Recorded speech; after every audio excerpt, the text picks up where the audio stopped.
వాళ్ళు ముగ్గురే వచ్చారు. ఓం శుక్లాం వరదరం విష్ణుం శశివర్ణం చతుర్భుజం ప్రసన్నవదనం ధ్యాయే సర్వవిఘ్నోపశాంతయే అగజానన పద్మార్కం గజానన మహర్నిశం అనేకదం తం భక్తానాం ఏకదంతం ఉపాస్మహే వాగీశాద్యా సుమనస సర్వార్థానాం ఉపక్రమే ఎన్నత్వా కృతకృత్యాస్తు స్తన్నమామి గజాననం శారదా శారదాంబూజవదనా వదనాంబుజే సర్వదా సర్వదా అస్మాకం సన్నిధిం క్రియాత్ గురు బ్రహ్మా గురుర్విష్ణు గురుర్దేవో మహేశ్వర గురు సాక్షాత్ పరం బ్రహ్మ తస్మై శ్రీ గురవే నమః. ఓం నమః పాణిగాచ్యాయ పతంజలిభ్యః శబ్ద విద్యా సంప్రదాయ కర్తృభ్యో వంశఋషిభ్యో మహద్భ్యో మునిభ్యో గురుభ్యః.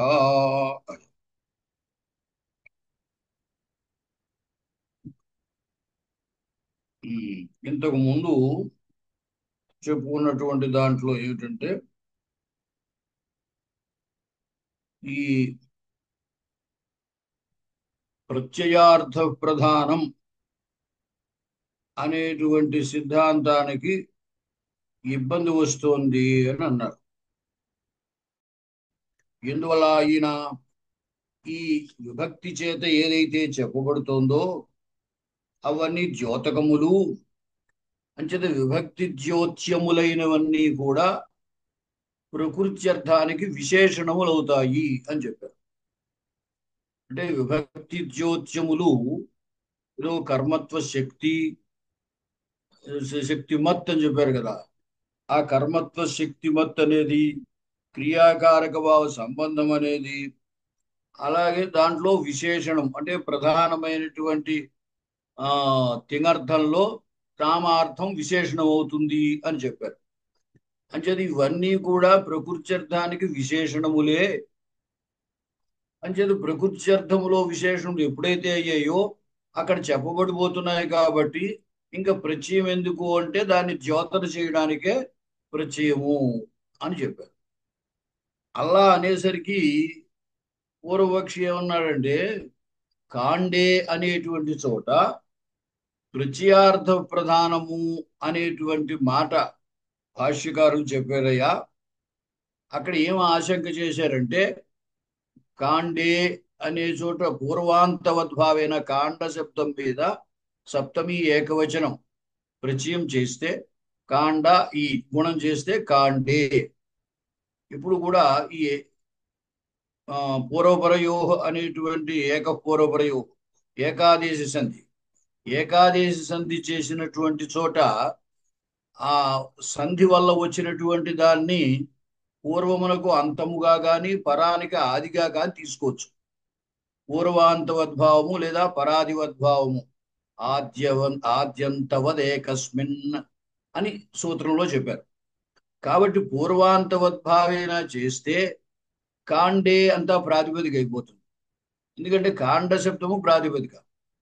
ఈ ఎప్పుడైతే అకారికారాల గుణం వచ్చి కాండే అయిందో ఏకారాన్ని పూర్వాంతోద్భావేన పూర్వానికి ప్రాతిపదిక సంబంధించిందిగా తీసుకుంటే అప్పుడు కాండేలో దీర్ఘం ఉంది కాబట్టి హ్రస్వోన పుంసకే ప్రాతిపదికస్య అని హ్రస్వం రావాలి కదా అని ఆశంక చేసి, అయితే హ్రస్వోన పుంసకే ప్రాతిపదికస్య అనే సూత్రంలో ప్రాతిపదిక శబ్దము అనువృత్తి వల్లే సిద్ధిస్తుంటే మళ్ళీ ప్రాతిపదికస్య అండం ఎందుకు అంటే సత్వార్థక ప్రాతిపదికస్యైవ, అంటే ఎక్కడైతే ఆ సత్వార్థం ద్రవ్యార్థం ప్రధానంగా ఉంటుందో అటువంటి ప్రాతిపదికకే హ్రస్వం వస్తుంది అని చెప్పారు.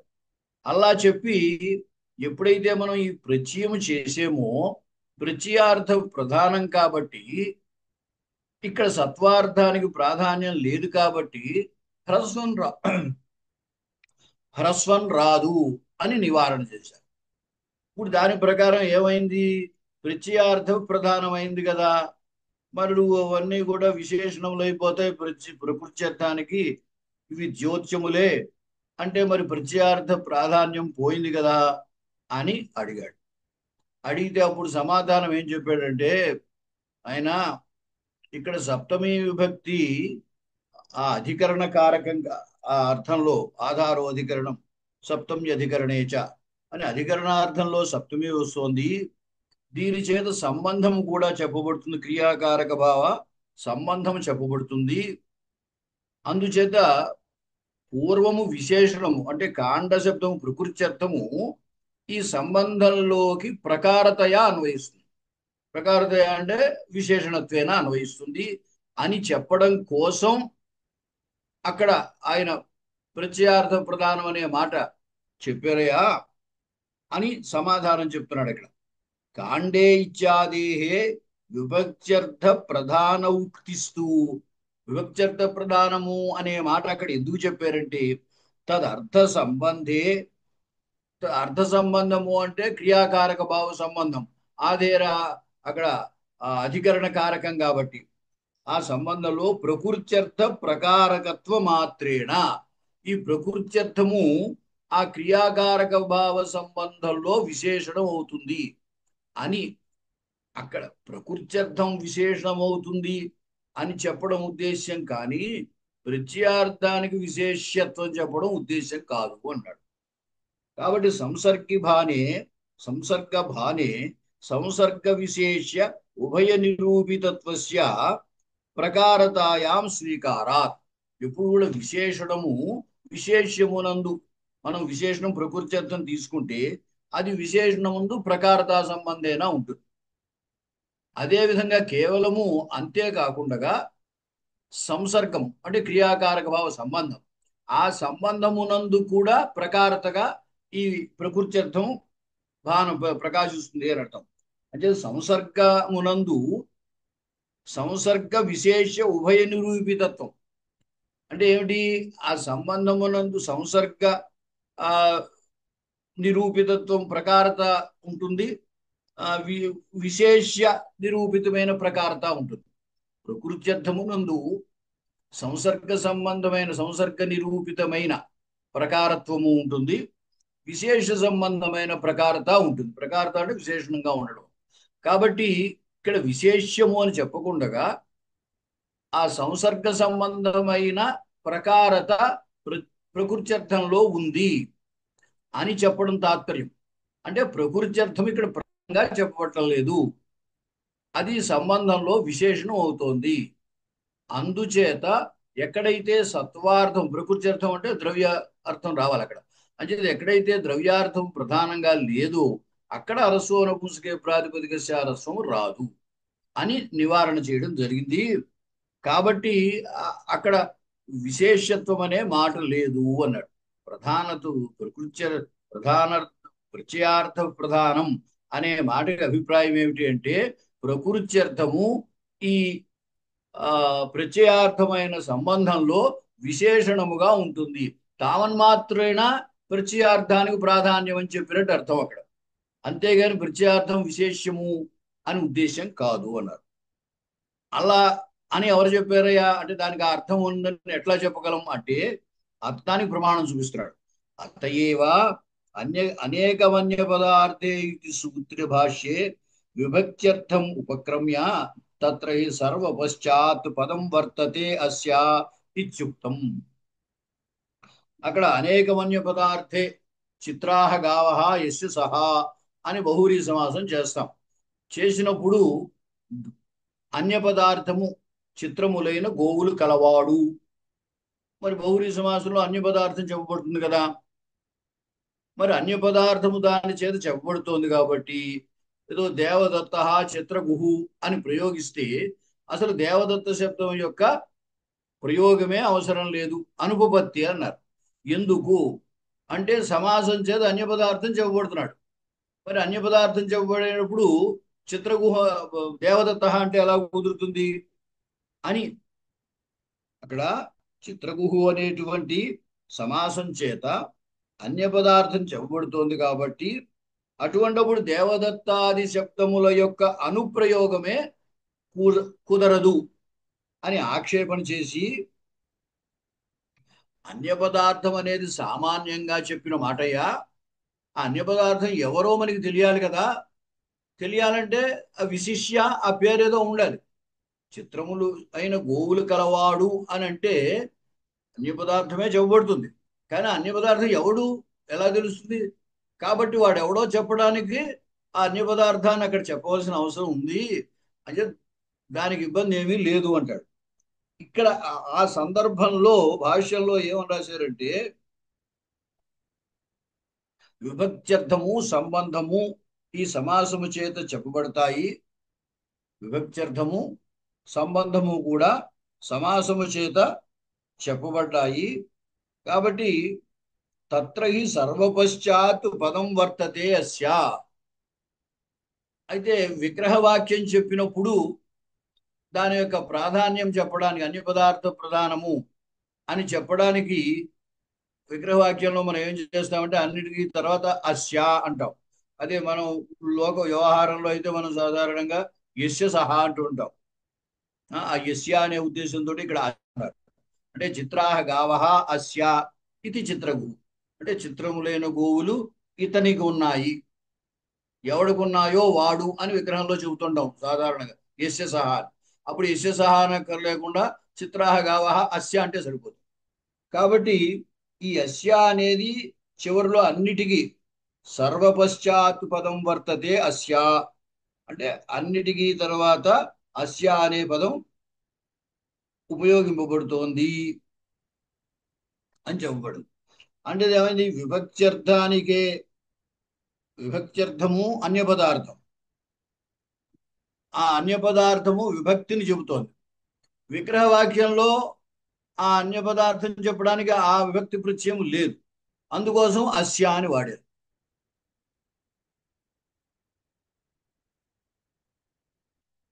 అంచేది ఏమవుతుంది? ఇది కూడాను ఈ అక్కడ కూడా ఈ ప్రకృత్యర్థనందు ఈ అన్య పదార్థము సాంసర్గిక మర్యాద సాంసర్గిక విషయతా నిరూపితత్వేన ఈ ప్రత్యయార్థము ప్రకృత్యర్థమునందు అక్కడ విశేషణం అవుతుంది. అవడం చేతనే ఇంక అసలు ఈ ప్రత్యయం యొక్క పనే లేదు కదా అంటే అక్కడ ఆధారాన్ని చూపించడం కోసం, అదే అన్య పదార్థాన్ని చెప్పడం కోసం, దాన్ని ద్యోతన చేయడం కోసం ప్రథమా విభక్తి ప్రత్యయం ఉన్నది అని చెప్పడం జరిగింది. అందుచేత ఏమిటంటే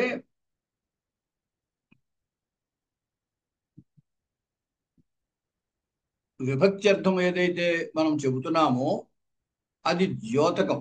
అంటే విభక్తి కర్మ కర్మత్వ శక్తిమత్తు ఇది అంటున్నామే, వీటన్నిటికీ ద్యోతకం. ద్యోతకం అంటే వాచకం ఏదో చెప్పాలి కదా, అంచేది ఇవన్నీ ద్యోతకమైన పదార్థములన్నీ ప్రకృతి అర్థానికి విశేషణములే అని చెబుతున్నాడు. దీనికి కూడా భాష్యకారుడికి ద్యోతకత్వ పక్షంలోనే ఆదరణ ఉంది, అంటే సిద్ధాంతం ఇదే అనడానికి ప్రమాణములు కూడా ఉన్నాయన్నాడు. ఎందుకంటే పంచకం ప్రాతిపదికార్థ అని చెప్పినప్పుడు ఏమైందంటే ప్రవృత్తి నిమిత్తము, తదాశ్రయము, లింగము, సంఖ్య, కారకము ఈ 5 ప్రాతిపదిక అర్థములే అన్నారు. అప్పుడు ఏమైపోయింది? కారకం అంటే కారకం దేనివల్ల చెప్పబడుతుంది? విభక్తి అర్థమే కదా కారకం. అంటే కర్మత్వ శక్తో, కరణత్వ శక్తో, కర్తృత్వ శక్తో ఇవన్నీ కారకము చెప్పబడుతున్నాయి. అంచేది అవే కారకములు అంటే కర్మత్వ శక్తి మత్ అవుతుంది. అది విభక్త్యర్థంగా చెబితే మరి పంచకం ప్రాతిపదికార్థ అనేది కుదరదు. కాబట్టి కారకము కూడా ప్రకృతి అర్థమే అని ఎప్పుడైతే అన్నారో ఈ విభక్త్యర్థముగా మనం ఏ కారకాన్ని చెబుతున్నామో అది ద్యోతకమే అవుతుందిగా. అంటే విభక్తి ఆ కారకాన్ని ద్యోతకమే చేస్తోంది కానీ ఆ కారకానికి కాదు అనే విషయం సూచింపబడుతోంది అన్నారు. అదే ఇక్కడ ఇస్తున్నారు. ఇప్పుడు అత్ర ద్యోతకతా పక్ష ఏవ ముఖ్య. ద్యోతకత్వ పక్షం అంటే వాచకత్వమా ద్యోతకత్వమా అనేటువంటి పక్షాల్లో ద్యోతకత్వ పక్షమే ముఖ్యమైనది. ఎందువలంటే పంచకం ప్రాతిపదికార్థ ఇది పక్షే తత్వస్యైవ ఉచితత్వాత్. ద్యోతకత్వ పక్షం తీసుకున్నప్పుడే పంచకం ప్రాతిపదికార్థ అనేది కుదురుతుంది. ఎందుకంటే ప్రవృత్తి నిమిత్తము తదాశ్రయము. ప్రవృత్తి నిమిత్తం అంటే ఏం చెబుతున్నాము? జాతి గుణక్రియలు ప్రవృత్తి నిమిత్తాలు. అంచేత అటువంటి ప్రవృత్తి నిమిత్తము, తదాశ్రయమైన ద్రవ్యము, తర్వాత లింగము, సంఖ్య, కారకము. అంచేత ఈ 5 పంచకం ప్రాతిపదికార్థ అంటారు. అంచేత ఎప్పుడైతే పంచకం ప్రాతిపదికార్థ అని తీసుకున్నామో, మనం విభక్త్యర్థంగా ఏ కారకాన్ని చెబుతున్నామో అది ప్రాతిపదికార్థంలోకి వెళ్ళిపోయింది. కాబట్టి ఇంకా ఈ కారకాన్ని విభక్తి ద్యోతన చేసేదే కానీ వాచకం కాదు. ఇంకోటి కూడా ఏమిటంటే, అన్నిటి యందు అన్ని కారకత్వ శక్తులు ఉంటాయి. అంటే చైత్ర గచ్చతి అన్నప్పుడేమో చైత్రుడి యందు కర్తృత్వ శక్తి తెలియబడతాం.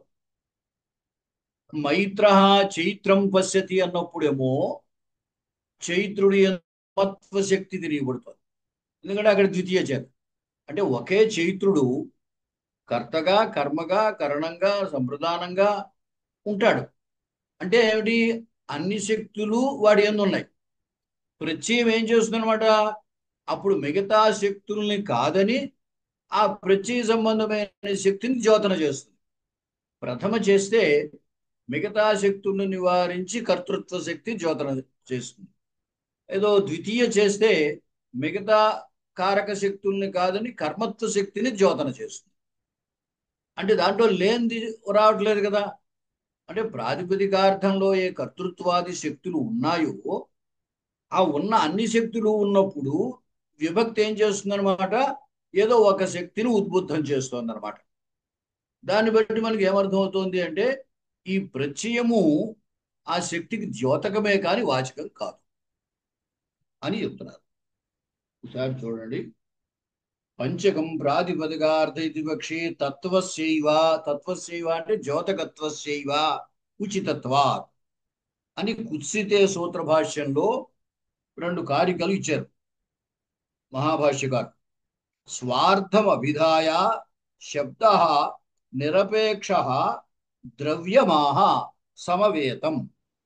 స్వార్థం అంటే ప్రవృత్తి నిమిత్తం, జాతి గుణ క్రియలు. ముందు దాన్ని చెబుతుంది శబ్దం. ఏ శబ్దమైనా సరే ప్రవృత్తి నిమిత్తం దాన్ని చెబుతుంది. చెప్పి తత్సమవేతమైన ద్రవ్యాన్ని చెబుతుంది. అంటే ప్రవృత్తి నిమిత్తము అంటే జాతి ఉందనుకోండి, జాతి వ్యక్తి, ద్రవ్యమేమో వ్యక్తి. జాతికి వ్యక్తికి సమవాయ సంబంధం. కాబట్టి మొట్టమొదట స్వార్థాన్ని అంటే ప్రవృత్తి నిమిత్తాన్ని చెప్పి తదాశ్రయమైన ద్రవ్యాన్ని చెబుతారు. ఆ రెండింటికి సమవాయ సంబంధం కాబట్టి తత్ సంవేతం ద్రవ్యమాహ అన్నారు. నిరపేక్ష, ఇంకా నిరపేక్షం అంటున్నారు. అంటే ఇంకో పదంతో ఇంకో దాంతో సంబంధం ఏం అక్కర్లేదు. దానికి సంబంధం లేకుండా ఏం చెబుతున్నది? మొదటేమో ప్రవృత్తి నిమిత్తాన్ని చెబుతుంది, తర్వాత తదాశ్రయమైనటువంటి ద్రవ్యాన్ని చెబుతుంది, తర్వాత సంవేద వచనే లింగం సంఖ్యాం విభక్తించ. ఆ పైన ఏం చెబుతుంది? లింగాన్ని చెబుతోంది, సంఖ్యని చెబుతుంది, విభక్తిని చెబుతుంది అంటున్నారు. విభక్తిని చెబుతుంది అంటే ఉద్దేశం ఏంటి? విభక్త్యర్థమైన కర్తృత్వ కర్మత్వాదులను కూడా ప్రాతిపదిక చెప్పేస్తుంది. అప్పుడు పంచమం ప్రాతిపదికార్థం అయిపోయింది. స్వార్థం ఏమంటే ప్రవృత్తి నిమిత్తం, తర్వాత ద్రవ్యం సంవేతం ద్రవ్యం అంటే ప్రవృత్తి నిమిత్తము తదాశ్రయము రెండు అయ్యాయి. తర్వాత లింగము సంఖ్య విభక్తి, అదే విభక్తే కారకం అనమాట. అంటే ఈ 5 పంచకం ప్రాతిపదికార్థ అనే మాట అక్కడ ఆయన చెప్పారు. అభిధాయ తాన్ విశేషాన్ అపేక్షమాణస్య కృత్సమాత్మానం ప్రియకృత్సాదిషు పునః ప్రవర్తతే అసౌ విభక్త్యంత. అయితే ఇవి 5 అది చెప్పినప్పుడు పంచకం ప్రార్థ అనేది దీనివల్ల తెలియబడుతోంది. అలా చెప్పిన తర్వాత కుత్సితే అని కుత్సార్థంలో ఏదో ఒక అప్రత్యయం చెప్పాం. ఈ కుత్సార్థంలో ఒక అప్రత్యయం చేసినప్పుడు ఇప్పుడు చైత్ర అంటే చైత్రక, బాల అంటే బాలక అని కానే ప్రత్యయం. ఇది 5 చెప్పిన తర్వాత ఈ కా ఏం చేస్తుంది అనమాట, ఆ కుత్సార్థం చెప్పడం కోసం కా అనేటువంటి ప్రత్యయం వస్తుంది. ఇత్యనేన పంచకం ప్రాతిపదికార్థ ఇత్యేవ ఉక్తం. పై శ్లోకం వల్ల మనకి తెలియబడేది ఏమిటి అంటే 5 ప్రాతిపదికార్థములు అనే సంగతి తెలుస్తుంది. సర్వత్ర స్వార్థ అభిధాయక శబ్దస్యైవ అభిధాన కర్తృత్వ ప్రతీతే కర్మణి ద్వితీయాత్ ఏకయోర్ద్వివచనైకవచనే ఇత్యాదీనాం భాష్యే నియమత్వ ఉక్త్యాపి పంచక ప్రాతిపదికార్థ పక్ష ఏవ లభ్యతే. అక్కడ కూడా ఏం చెప్పారు, కర్మణి ద్వితీయ. ఇప్పుడు సుఓజస్ ఇత్యాది ప్రత్యయాలు ఉన్నాయి. ఈ ప్రత్యయాలు కర్త అయినా అదే ప్రత్యయము, కర్మ అయినా అదే ప్రత్యయం. మొత్తం 21 ప్రత్యయాలు, 7 3 21 ప్రత్యయాలు చెప్పారు. అది చైత్ర శబ్దం మీద సుప్రత్యయం చేసామనుకోండి, ఈ సుప్రత్యయం ప్రథమ ఏకవచన సుప్రత్యయము కర్తర్థమా, కర్మార్థమా, సంప్రదాయమా, అపాదానమా, అదేమి లేదు. విశిష్య ఫలానా అర్థం అదేమీ చెప్పదు. అంటే అన్ని అర్థాల్లోనూ అదే ప్రత్యయం. అన్ని అర్థాల్లో అదే ప్రత్యయం. ఎందుకంటే కర్తగా ఉన్న ప్రథమ ఏకవచనం సుప్రత్యయమే, కర్మని ప్రయోగంలో ఉన్న ప్రథమ ఏకవచనం సుప్రత్యయమే. మరి అక్కడేం ప్రత్యయం మారట్లేదు, అదే ప్రత్యయం వస్తుంది. కాబట్టి ఏమన్నారు, స్వాది ప్రత్యయాలు సామాన్యంగా చెప్పబడ్డాయి. ఏ అర్థము విశేషంగా అక్కడ విశిష్య చెప్పబడలేదు. చెప్పబడకపోయినప్పుడు ఏమిటి, కర్మని ద్వితీయ ఏం చేస్తుందన్నమాట, కర్మత్వందు ద్వితీయైవా, ద్వితీయే వస్తుంది, మిగతావి రావు అని ఏం చేస్తుంది, నియమం చేస్తుంది అనమాట. అలాగే ద్వివచనైక వచనే అంటే ద్విత్వాన్ని చెప్పినప్పుడు ద్వివచనమే వస్తుంది, ఏకత్వాన్ని చెప్పినప్పుడు ఏకవచన ప్రత్యయమే వస్తుంది. మొత్తం అన్నీ వచ్చేస్తుంటే ఇది నియమం చేస్తుంది. భాష్యే నియమత్వ ఉక్తియా అంటే ఏమిటి, అన్ని వచన ప్రత్యయాలు, అన్ని వచనాలకి సంబంధించిన ప్రత్యయాలు వచ్చేస్తే ద్విత్వం చెప్పినప్పుడు ద్వివచనమే చెయ్యాలి, ఏకత్వాన్ని చెప్పినప్పుడు ఏకవచన ప్రత్యయమే చెయ్యాలి అని నియమం చేస్తుంది. అలాగే అన్ని రకాల ప్రత్యయాలు వచ్చినప్పుడు కర్మత్వాన్ని చెప్తే ద్వితీయే చెయ్యాలి, కరణత్వాన్ని చెప్పదలిస్తే తృతీయే చెయ్యాలి, సంప్రదానత్వాన్ని చెప్పదలిస్తే చతుర్థి చెయ్యాలి అని నియమం చేస్తుంది. కాబట్టి కర్మణి ద్వితీయ ద్వేకయోర్ద్యోచన ఏకవచన ఇత్యాది సూత్రాలు ఏం చేస్తున్నాయి, కర్మత్వాదులకు లేదా ద్విత్వాదులకు నియామక సూత్రాలు అవుతున్నాయి. సాధారణంగా అన్ని ప్రత్యయాలు వచ్చేస్తుంటే ఇవి నియామక సూత్రాలు అవుతున్నాయి.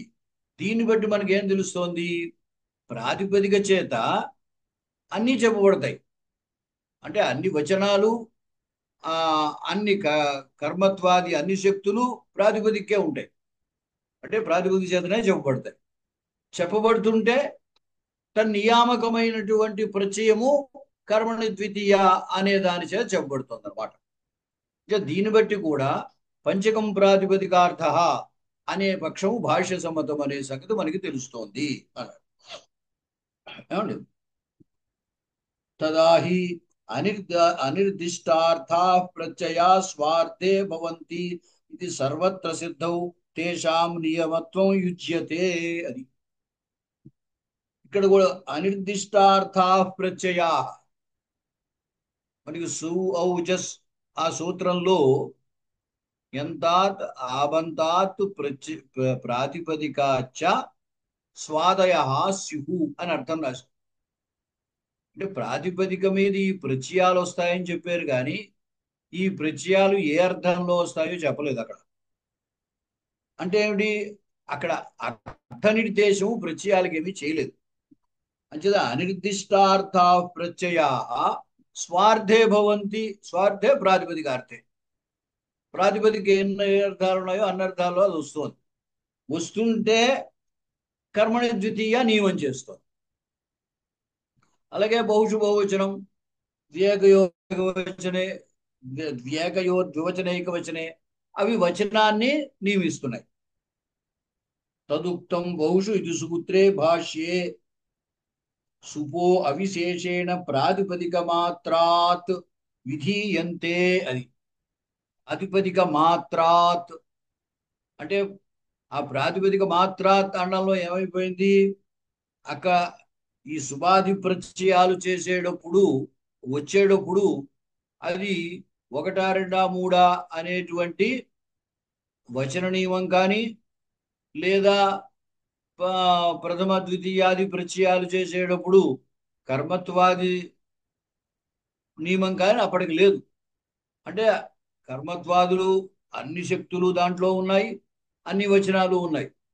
ఉన్నప్పుడు ఈ నియమం వచన నియమమేమో ఈ ద్వేకయోద్యోచనేక వచనే బహుశుభోచనం అనే సూత్రాలు చేత చేయబడుతుంది. కర్మని ద్వితీయ ఇత్యాదుల చేత ఆ కర్మత్వాది నియమం చేయబడుతుంది. అంటే ఇక్కడ మాట ఏముంది, అవిశేషణ అంటే సుప్పులకు విశేషంగా ఇది కర్మత్వమునందు ఈ ప్రత్యయము, కరణమునందు ఈ ప్రత్యయము అని అక్కడ ఏమీ చెప్పబడలేదు. కాబట్టి అవిశేషణ ప్రాతిపదిక మాత్రాత్ కేవలం ప్రాతిపదిక మీద సుబాది ప్రత్యయాలు ఎటువంటి అర్థ నిర్దేశము లేకుండా ప్రవర్తిస్తున్నాయి. అలా ప్రవర్తిస్తున్నప్పుడు ఈ కర్మణ ద్వితీయ ఇత్యాదులు నియామకములు అవుతున్నాయి. ఇది కయ్యటేన స్పష్టముక్తం.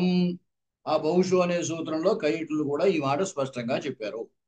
అత ఏవా దధి రాజా ఇత్యాదౌ ప్రాతిపదిక మాత్రాత్ సర్వబోధ సంగచ్చతే. మనం దధిని దధిని శబ్దంలో ఏం చేస్తున్నారు, దధి శబ్దం మీద ప్రథమా ఏకవచనానికి సమోర్ణ పుంసకాత్ అనే సూత్రం వల్ల లోపం వచ్చేస్తుంది. రాజన్ శబ్దం మీద ప్రథమ సుప్రచయానికి ఫల్గ్యాభ్యో దీర్ఘ సుదుశభృక్తం మల్ అనే సూత్రం వల్ల లోపం వచ్చేస్తుంది. అంటే అక్కడ మిగిలింది ఏం మిగులుతోంది, ప్రాతిపదిక మాత్రం మిగులుతుంది. ప్రాతిపదిక మాత్రమే మిగిలినా మనకి అర్థం అంతా తెలుస్తుంది.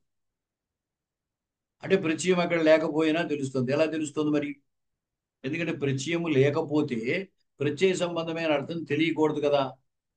అంటే ఆ ప్రత్యయ సంబంధమైన అర్థం కూడా ప్రాతిపదికతే చెప్పబడుతోంది కాబట్టి ప్రత్యయం లేకపోయినా మనకు అర్థం తెలుస్తోంది అన్నారు. ప్రాతిపదిక మాత్రాత్ సర్వబోధ సంగచ్చతే. సర్వబోధ అంటే దానికి సంబంధించినటువంటి 5 విషయాలును, ప్రవృత్తి నిమిత్తము, తదాశ్రయము, లింగము, వచనము, కారకము అన్ని అక్కడ విభక్తి పోయింది లేదు. ఒట్టి దది అనే దాని చేతనే తెలిసిపోతున్నాయి. దాంట్లో లేకపోతే ఎలా తెలియబడతాయి అన్నాడు. అది కాదండి, ఆ ప్రత్యయం లోపించింది కదా, ఆ లోపించిన ప్రత్యయ స్మరణం వల్ల అది కర్తో లేదా కర్మో మనకి తెలుస్తుంది అన్నారు నైయాయికులు. అంటే అదైతే నీకు వ్యాకరణం చదువుకున్నావు కాబట్టి నీకు తెలుసయ్యా, సాధారణ వ్యక్తికి ఎలా తెలుస్తోంది అన్నాడు. లుప్త స్మరణంతు లోపం అజానత అసంభవి. అక్కడ ప్రత్యయం లోపించింది అని సాధారణంగా లోక వ్యవహారంలో వ్యవహరించేవాడికి తెలియదు కదా, ఆ ప్రత్యయము స్మరించడం వాడికి కుదరదు కదా. అయితే అర్థబోధ అతనికి కలుగుతోంది కదా. అందుచేత లోపించిన ప్రత్యయ స్మరణం చేత అది కలుగుతోంది అంటే ఆ కారకత్వ బోధ కలుగుతోంది అని చెప్పడం కుదరదు. అంచేత ప్రాతిపదికమునందే అన్ని ఈ 5 కూడా ప్రాతిపదికము చేతనే చెప్పబడతాయి అనేది అనే సిద్ధాంతానికి ఇది బలంగా ఉంది అని ఉద్దేశం. ఏకశేష సూత్రే ప్రత్యయ లక్షణ కార్యం లోపఫలం వదతా భాష్యకృత తిరస్కృతంచ. ప్రత్యయ లక్షణానికి లోపం చెప్పారు, లోపం చెప్పి మరి ప్రత్యయ లక్షణం అన్నారు. ఎందుకయ్యా లోపం చెప్పి దీనికంటే ప్రయోజనం ఏమిటి అంటే ప్రత్యయ సంబంధమైన కార్యం రావడం ప్రయోజనము అని చెప్పి అలా చెప్పినటువంటి మాటని భాష్యకారులు తిరస్కరించారు అన్నాడు. అంటే ఏమిటి, ప్రత్యయ సంబంధమైనటువంటిది ప్రత్యయము లేకపోయినా ప్రాతిపదికార్థము చేతనే తెలియబడుతోంది. అందుచేత ఈ ప్రత్యయలోపే ప్రత్యక్షణం అనేది చెప్పాల్సిన అవసరము లేదు అని తిరస్కరించడం జరిగింది. అత ఏవా ఇంకా చెప్తున్నాడు. క్రియతాత్ కరణపూర్వాతి సూత్రే గవా క్రియత ఇత్యత్ర అతి ప్రసంగమాశిక్య ఆశంక్య విభక్త్యా వ్యవధానాన్న ఇత్యుక్తం. క్రీతాత్ కరణపూర్వాత్ అని అశ్వక్రీతి ధనక్రీతి అని మనకి స్త్రీ ప్రత్యయ ప్రకరణలో వస్తుంది.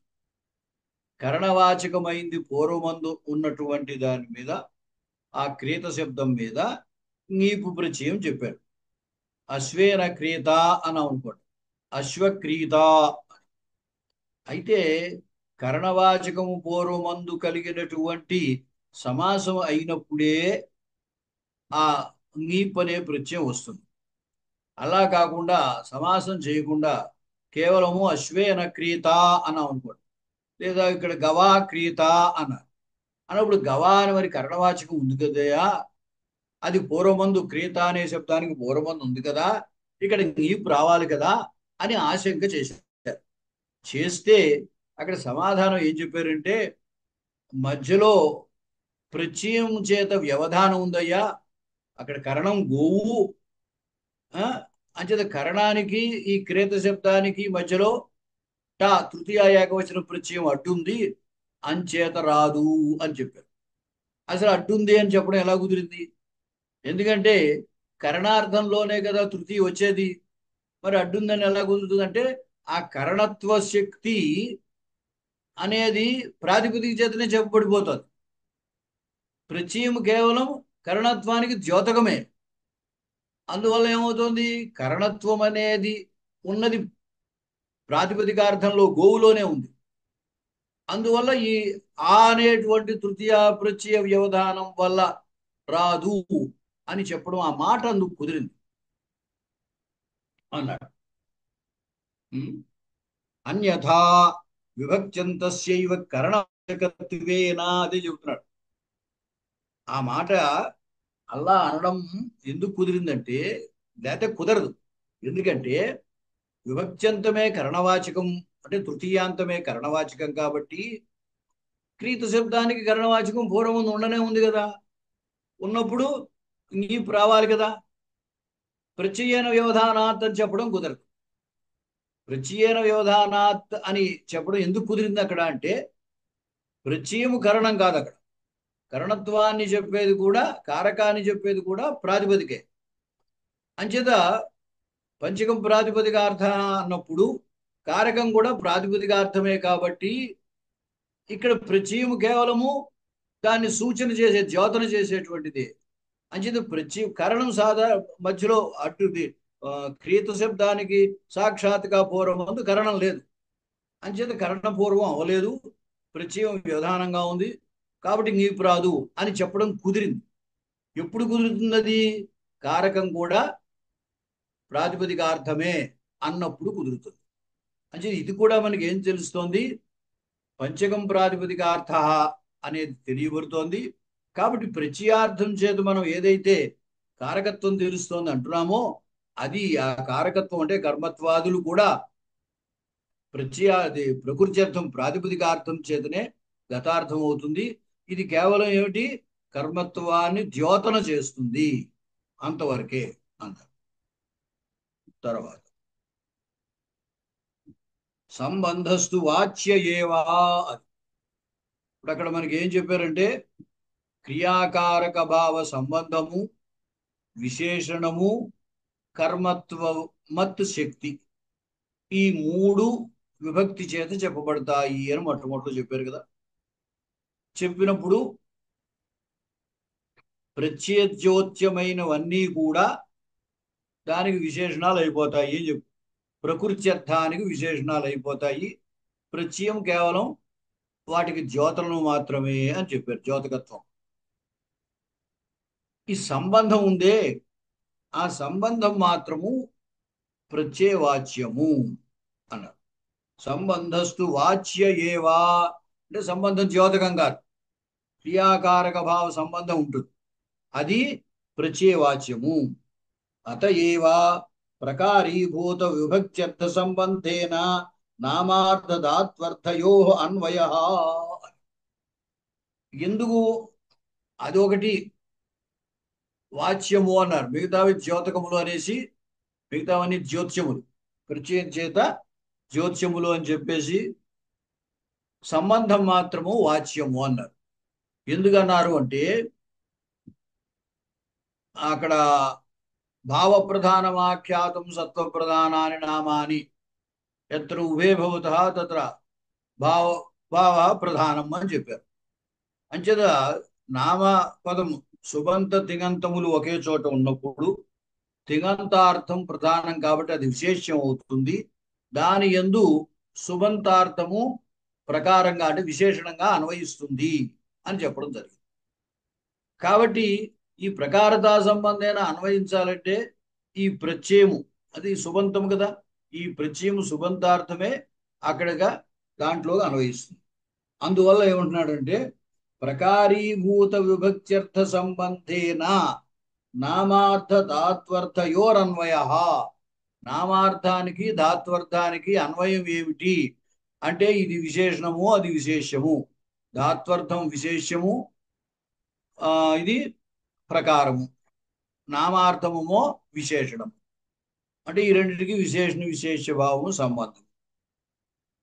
అదే ప్రకారీభూత విభక్త్యర్థ సంబంధేన అంటే విశేషణంగా ఉన్నటువంటి విభక్త్యర్థ సంబంధముతోటి ఆ రెండింటికి అన్వయం, నామార్థ ధాత్వర్థ. ఇది వృద్ధాహ, ప్రాచీనులు ఆ విధంగా ఆ మాట అన్నారు. దాన్ని బట్టి కూడా ఇక్కడ సంబంధము విభక్త్యర్థము అని తెలుస్తుంది. హరికర్మక ప్రీత్యాది క్రమేణ బోధ ప్రకారీభూత యః విభక్త్యర్థః కర్మత్వాది శక్తి తద్ఘటితేన క్రియాత్వకారకత్వ సమూహ రూప సంబంధేన తయోః అన్వయః ఇది వృద్ధోక్త్యర్థః. పైన వృద్ధుల యొక్క అంటే ప్రాచీన వైయాకరణుడు వాళ్ళ యొక్క మాటకి అర్థం ఇక్కడ రాస్తున్నారు. ప్రకారీభూత విభక్త్యర్థ సంబంధేన నామార్థ ధాత్వర్థయోరన్వయ అనే దానికి అర్థం రాస్తున్నారు. ఏమిటంటే ఏదో హరిం భజతే అని ఉదాహరణ ఉంది కదా, అక్కడ ప్రీత్యనుకూలో వ్యాపార, హరిం భజతి, భజధాతువుకి ప్రీత్యనుకూలో వ్యాపార. ప్రీతి ఆ ప్రీత్యాశ్రయుడు హరి అవుతాడు కాబట్టి ఫలాశ్రయత్వేన హరి కర్మత్వము ద్వితీయ విభక్తి అని చెబుతున్నాం హరిం భజతి అనే చోట. హరికర్మక ప్రతీత్యాదిక్రమేణ బోధ అది ప్రతీతి కాదు, ప్రీత్యాదిక్రమేణ అంటే హరికర్మక ప్రీత్యనుకూల వ్యాపారాశ్రయ భక్త అన్నమాట. ఆ భక్తుడు హరికర్మక ప్రీత్యాది క్రమేణ బోధ ప్రకారీభూతో యో విభక్త్యర్థ అంటే బోధ ప్రకారీభూత అంటే విశేషణముగా అయినటువంటి ఏ విభక్త్యర్థమైతే ఉందో అది ఏమిటంటే కర్మత్వాది శక్తి తద్ఘటితేన క్రియాకారకత్వ సమూహ రూప సంబంధేన అంటే కర్మత్వ శక్తి మత్ ఘటితం, కర్మత్వ శక్తి మత్ హరి అవుతాడు. ఆ తద్ఘటితమైనటువంటి క్రియాకారక సంబంధం అంటే ఈ కర్మకి అవతల ఉన్న క్రియకి సంబంధం, దాన్ని క్రియాకారక భావము అంటున్నాం. ఇక్కడ ఎటువంటి క్రియాకారక భావము అంటే ఫలాశ్రయత్వ రూపేణ క్రియాకారక భావ సంబంధం ఇక్కడ ఉంటుంది. ఆ ఫలాశ్రయత్వేన అని ఎప్పుడైతే అన్నామో ఆ ఫలము ప్రీతి అయితే తదాశ్రయుడు హరి అవుతాడు. కాబట్టి ఇది ఈ నామార్థము ఆ తిగర్థంలో భజతి అనేటువంటి తిగర్థంలోకి విశేషణంగా అన్వయిస్తుంది.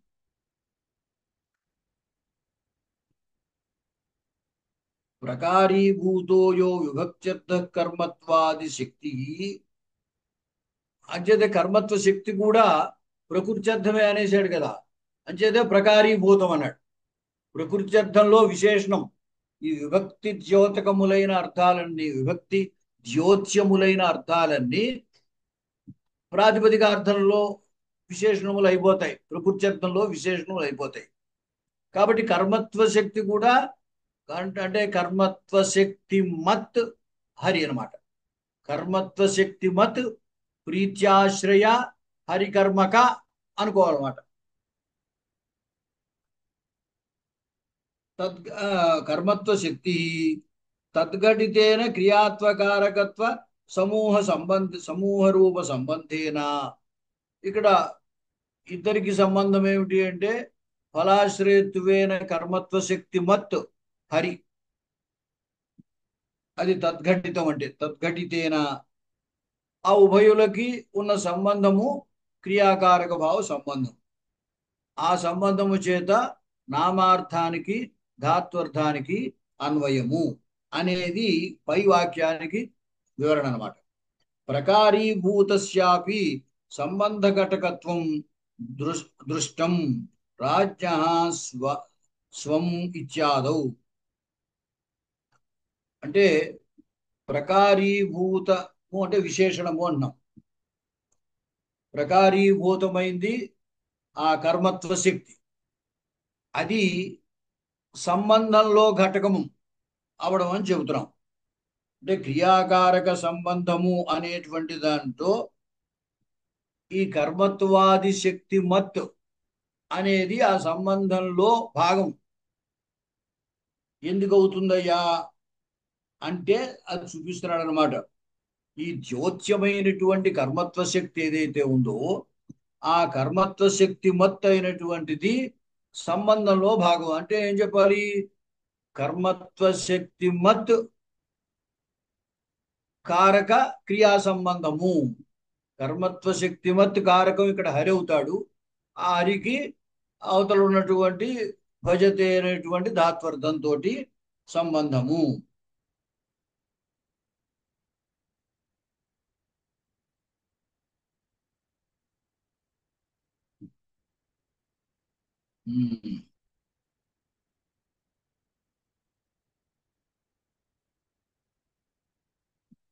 ప్రకారీభూత యౌ విభక్త్యర్థ కర్మత్వాది తద్ఘటిత నిరుక్త సంబంధేన ఇత్యర్థ. అదే ప్రకారీభూతస్య సంబంధ ఘటకత్వం ఎక్కడ కనపడింది అన్నాడు? దృష్టం రాజ్ఞ స్వం ఇత్యాదౌ. రాజ్ఞ స్వం అంటే రాజు యొక్క స్వం అంటే ధనము అని అర్థం. ఈ రెండిటికి స్వశబ్దార్థ స్వత్వస్య, ఈ స్వం అనే శబ్దానికి ధనం అని అర్థం ఉంటుంది, లేదా స్వకీయమైన ఆత్మ, ఆత్మ ఆత్మీయ జ్ఞాతి ధనము, 4 అర్థాలు కదా. మామూలుగా అయితే రాజ్య స్వం అంటే రాజు యొక్క సొమ్ము ధనము అని అర్థం. అంచేత స్వశబ్దార్థ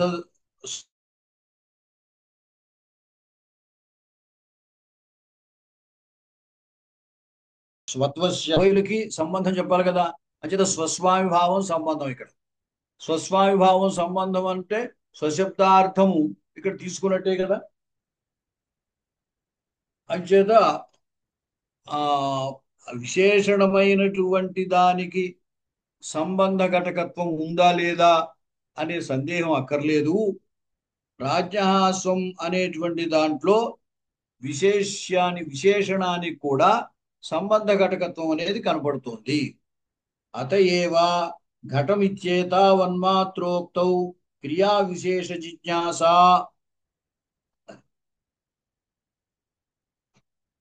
ఘటం అన్నాం అనుకోండి, ఘటం అనగానే అని మనకి ఏదో ఒక జిజ్ఞాస కలుగుతుంది. అంటే ఏంటి? ఘటం కరోతనా, ఏదో ఘటం పశ్యతనా, ఇలా ఏదో ఒకటి క్రియా సంబంధమైన జిజ్ఞాస కలుగుతాం. అంటే ఏమిటి? ఏ ఘటం అని మనం చెబుతున్నామో అక్కడ కర్మత్వ శక్తి మత్ కదా ద్వితీయ ఉంటే, ఆ కర్మత్వ శక్తి మత్ అనేది ప్రాతిపదికార్థంలో విశేషణం అయినప్పటికీ దానికి సంబంధం, క్రియా సంబంధం గురించి ఆకాంక్ష మనకి కలుగుతుంది. అంటే సంబంధంలో దీనికి ఘటకత్వం లేకపోతే క్రియా సంబంధమైన ఆకాంక్ష ఘటం అనే పదం విన్నంత మాత్రం చేత ఎలా కలుగుతోంది అందుచేత ఏమన్నారు, ఘటం అనే పదం విన్నంత మాత్రం చేతే క్రియా సంబంధమైన ఆకాంక్ష కలుగుతోంది కాబట్టి ఈ కర్మత్వ శక్తి మత్తైన కారకానికి అవతల క్రియకి సంబంధం ఉంది కాబట్టి ఈ కర్మత్వ శక్తిమత్వం అనేది సంబంధంలో ఒక భాగం అవుతుంది. అదే సంబంధ ఘటితత్వం అంటారు. అంటే సంబంధంలో ఉండడం ఆ మాట. అత్రాపి వాక్యైకదేశ న్యాయేన ఘటకర్మిక ఇచ్చేవ బోధ. అది చెప్తున్నారు. ఘటం అని ఎప్పుడైతే ద్వితీయ చూసామో మటుకి ఘటకర్మకమైన అనే బోధ కలుగుతుంది. అంటే కర్మత్వ బోధ కలుగుతోంది. కర్మత్వ బోధ కలగాలంటే క్రియతో సంబంధం ఉన్నప్పుడే కర్మత్వ కారక బోధ కలుగుతుంది. క్రియ ఏమిటో తెలియదు మనకి, ఇంకా తెలియకపోయినా మనం ఏమనుకున్నాము, ప్రాతిపదికార్థం ఏదైతే ఉందో దానిలో అన్ని శక్తులు ఉంటాయి, ఆ ప్రత్యయము దాన్ని ద్యోతన చేస్తుంది అని చెప్పుకున్నాం కదా. కాబట్టి ఈ ద్వితీయ విభక్తి ఏం చేస్తోంది, ఘట శబ్దము చేత అన్ని కారక శక్తులు చెప్పడానికి అవకాశం ఉన్నా అక్కడ ద్వితీయ ఏం చేస్తోందంటే కర్మత్వ శక్తిని ద్యోతన చేస్తాం. ఎందుకంటే కర్మని ద్వితీయాన్ని నియామకం అని చెప్పుకున్నాం. అన్ని రకాల విభక్తులు వచ్చేస్తుంటే కర్మత్వాన్ని చెప్పడానికి ద్వితీయ వస్తుంది అని చెప్పాం. కాబట్టి ఎప్పుడైతే ఘటం అని ద్వితీయ చూసామో వెంటనే ఇది కర్మ అని అర్థమైపోయింది మనకి. దేంట్లో కర్మ అనేది మనకి తెలియదు, అంటే క్రియతో సంబంధం ఉంది. ఆ క్రియ తెలిస్తే కానీ దేంట్లో కర్మో తెలియదు. అయినప్పటికీ ఇది కర్మ అని మాత్రం సామాన్యాకారేణ తెలిసిపోతుంది. అంచేది కర్మ అని ఎప్పుడైతే తెలిసిపోతుందో అప్పుడు ఏమర్థము, క్రియాకారక సంబంధంలో ఇది ఘటకమైంది అని తెలుస్తుంది. ఈ కారకము కర్మత్వస్మత్ అనేది క్రియాకారక సంబంధంలో ఒక భాగం అవుతుంది, తద్ఘటకం సంబంధ ఘటకం అవుతోంది అని తెలుస్తుంది. లేకపోతే అసలు ఘటకర్మిక అనే బోధే కలదు. కానీ ఎప్పుడైతే ద్వితీయం చూసామో ఘటకర్మకమైంది అంటే ఇక్కడ ఘటము కర్మ, దేంట్లో కర్మ అనేది ఆ క్రియాప్రయోగాన్ని బట్టి కానీ తెలియదు. అతయేవా వాక్యైకదేశ న్యాయేన, అంటే క్రియాకారక భావ సంబంధం అనేటువంటిది వాక్యైకదేశం, వాక్యంలో ఒక భాగం ఇది. అంటే పదం, పదం వల్ల కూడా బోధ కలుగుతుంది కదా. పదం వల్ల బోధ కలిగేటప్పుడు ఘటం అనే పదం చేత ఏ బోధ కలుగుతుంది అంటే ఘటకర్మిక అనే బోధ కలుగుతుంది. ఘటము కర్మ, ఏదో ఏ క్రియో ఆ క్రియతో ఇది అన్వయిస్తుంది. అప్పుడు ఫలానా క్రియలో ఇది కర్మ అని అప్పుడు తెలుస్తుంది అనమాట. యదాతు ప్రాతిపదికార్థ ఇతర అవిశేషణత్వేనైవ వివక్షిత శక్తిశ్చ తదభేదేనైవ వివక్షిత తదా ఘటః కర్మ ఇత్యాద్యేవా. చూడ, ఇప్పుడు ప్రాతిపదికార్థంలోనే కర్మత్వాదుల శక్తులన్నీ కారకం కూడా ప్రాతిపదికార్థంలోనే ఉందని చెప్పేశాం. పంచకం ప్రాతిపదికార్థ అనే సిద్ధాంత పక్షం అది.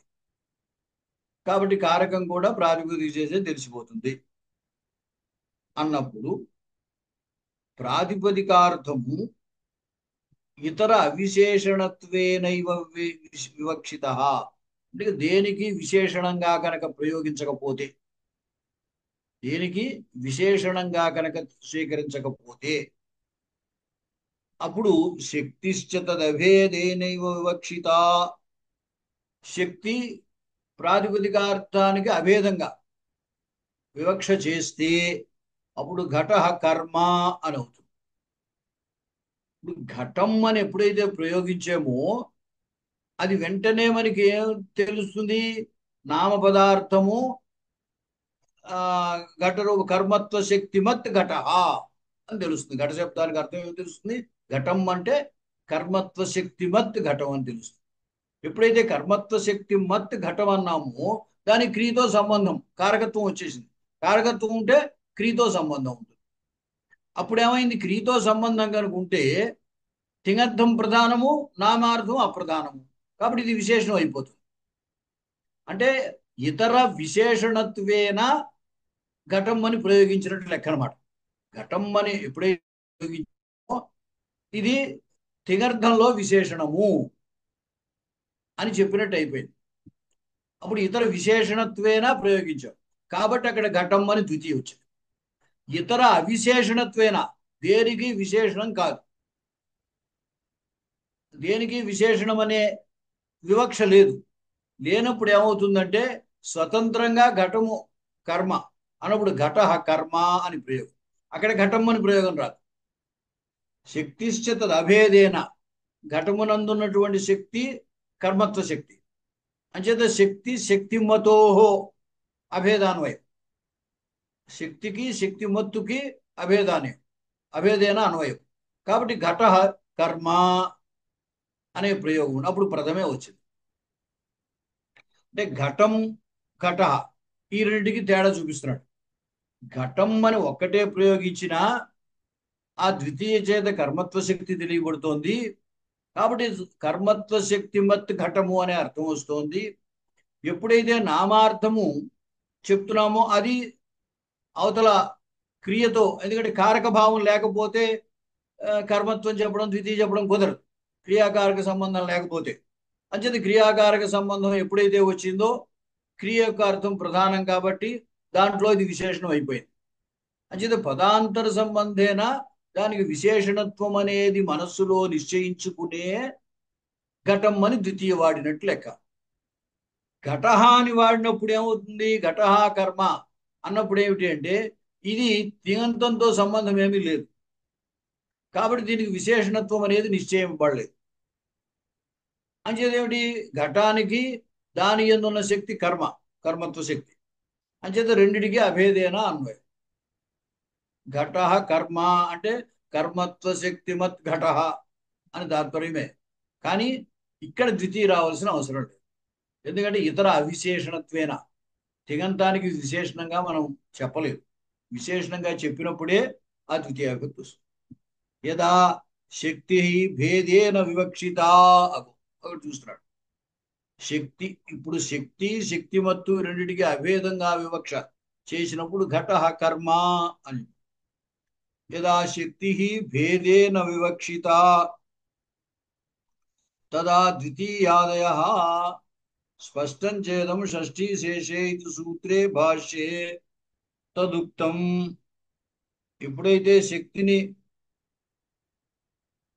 అభేదంగా అయితే ధర్మధర్ములు ఆ రెండిటికి అభేదేన అన్వయం కాబట్టి ఘట కర్మ అని ప్రయోగం వస్తుంది. అలా కాకుండా అంటే అలాంటి ప్రయోగం ఎక్కడ ఉంటుంది అని ఒకవేళ సందేహం రావచ్చు. ఏదైనా చెప్పేటప్పుడు ఆ దర్శనములో ఘటం కర్మ అని చెప్పాలనుకోండి, అప్పుడు ఏం చెప్పాలి, దర్శనే ఘట కర్మ అనాలి, అంతే కదా. ఏదో దాత్రం, దాత్రం అంటే కోయబడేది, కోసేటువంటి ఏదో కొడవలి లాంటిది అనుకోండి, లవిత్రం అనమాట. దాత్రము లవనే కరణం అన్నాం, కోయడంలో ఈ దాత్రమేమో కరణము అని చెప్పాం. అంటే ఏమైంది, దాత్రం కరణం ఘట కర్మ అని ప్రయోగం చేయొచ్చు, ఇబ్బంది ఏమి లేదు. ఇతర అవిశేషణత్వేనా దాన్ని చెబుతున్నాం.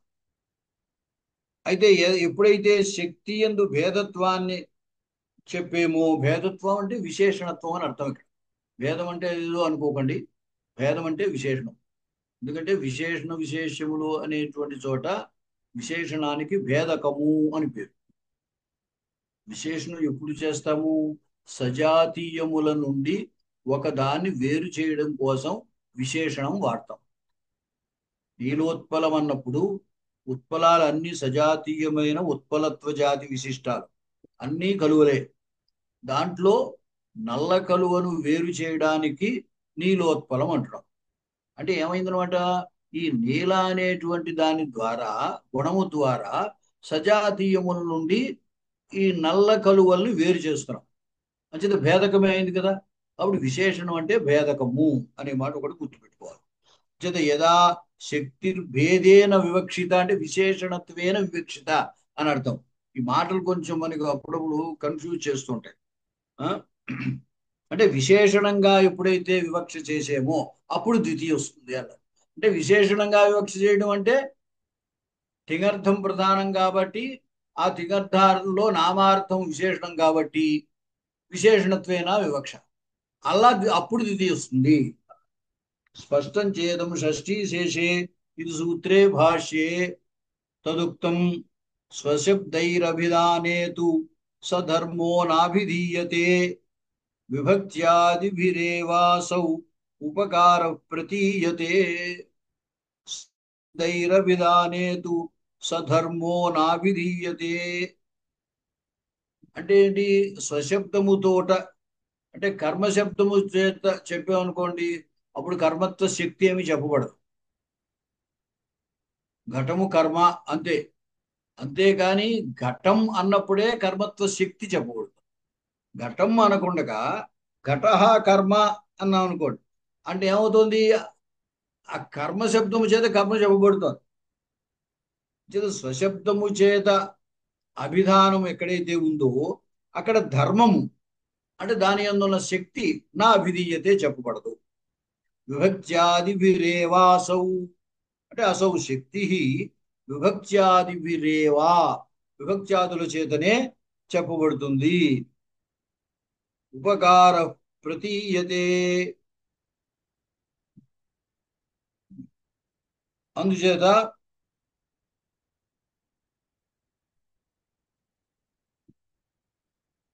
సధర్మ శక్తి రూప ధర్మ నా విధీయతే.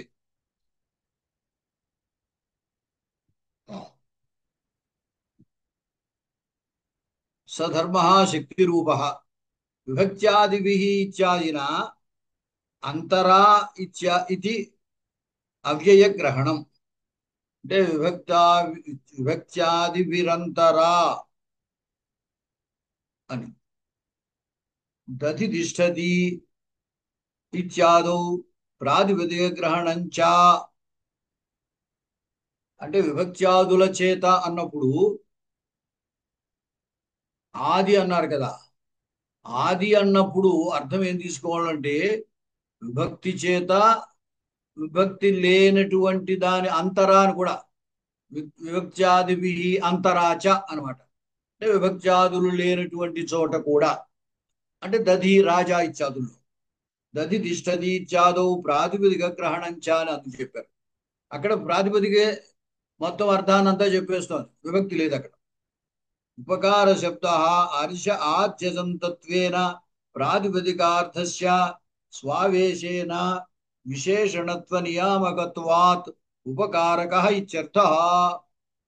ఈ ఉపకార ప్రతీయతే అన్నప్పుడు ఉపకార శబ్దము ఉపకార అస్తి ఉపకార అన్నమాట. అంటే ఉపకారక శబ్దం ఉపకారక అంటే ఎంత అర్థమో ఇక్కడ ఉపకార అంటే కూడా అదే అర్థం అని చెప్తున్నారు.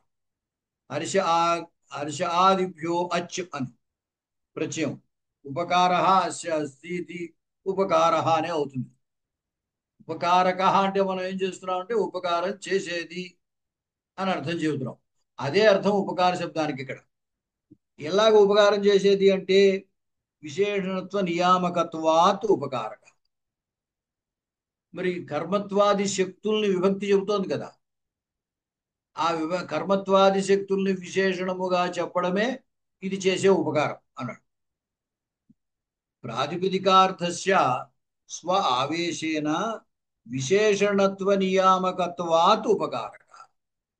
విశేషణత్వ నియామకత్వము అంటే ఎప్పుడైతే కర్మత్వ శక్తి చెప్పేమో అది తింగర్థంలో విశేషణము అని చెప్పినట్టు అయిపోయింది. కాబట్టి ఆ విశేషణత్వ నియామకత్వేన ఇది ఉపకారం చేస్తోంది ప్రాతిపదికార్థానికి. అంచేది ఉపకార. ఆ ఉపకారం అంటే కర్మత్వాది శక్తులు విభక్తి చేతనే చెప్పబడతాయి. ఎప్పుడైతే కర్మత్వాదులు మనం కేవలం కర్మశబ్దం చేత చెబుతున్నామో అక్కడ కర్మత్వ శక్తి చెప్పబడదు అంటారు. క్రియా ఇది శేష క్రియా ప్రతీయతే. కారక కర్త్రాది పదవతు పాచకాది పదాన్యపి తద్యోగ్యతా విశిష్ట ద్రవ్యవాచకాని నతు ఉద్భూత కారక శక్తి ప్రాతిపదికాని ఇది గతికారకోపపదాది సూత్రే భాష్య కయ్యటయోః స్పష్టం. కర్మ కర్త్రాధిపదవతు అంటే కర్మ అంటే ఎలా అయితే కేవలము కర్మ చెప్పబడుతుంది అంటే కర్మ అనే దానికి అర్థం ఏదో అదే చెప్పబడుతుంది కానీ కర్మత్వ శక్తి చెప్పబడదు అన్నాడు కదా. అలాగే కర్త అన్న ఆ కర్త అనే దాని చేత ఆ కర్తృ శబ్దార్థం చెప్పబడుతుంది కానీ కర్తృత్వ శక్తి చెప్పబడదు అన్నాడు. అలాగే పాచకాది పదాన్యపి పాచక అనే శబ్దము కూడా తద్యోగ్యతా విశిష్ట ద్రవ్యవాచకాని అంటే పచన క్రియాయోగ్యతా విశిష్టమైన అంటే భాషకుడు ఏం చెప్తున్నాడు వచన క్రియా కర్తృ యోగ్యత అనుకోండి. వచన క్రియా కర్తృత్వ యోగ్యత విశిష్ట ద్రవ్యము దానికి అర్థం. పాచక అంటే ఏమర్థము వంట చేసేవాడు అని అర్థం కదా. వంట చేసేవాడు అంటే వచన క్రియలో కర్తవాడు కదా. అంచేత వచన క్రియా కర్తృత్వ యోగ్య అని అర్థం. నతు ఉద్భూత కారక శక్తి ప్రాతిపదికాని అంటే కర్తృత్వ శక్తి మత్ కారకము అవదది అని గతికారకోపద అనే సూత్రంలో భాష్యకయుటులు ఆ విషయాన్ని వివరించారు అన్నారు.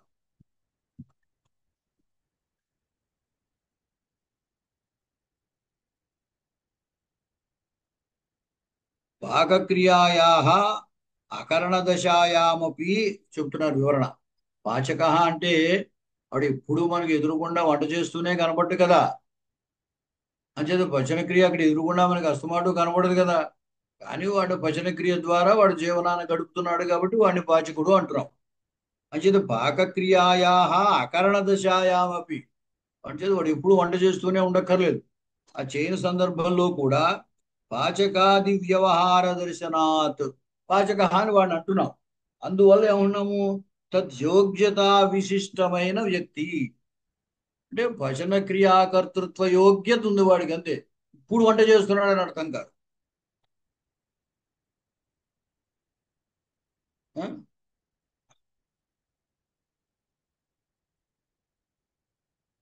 అది తర్వాత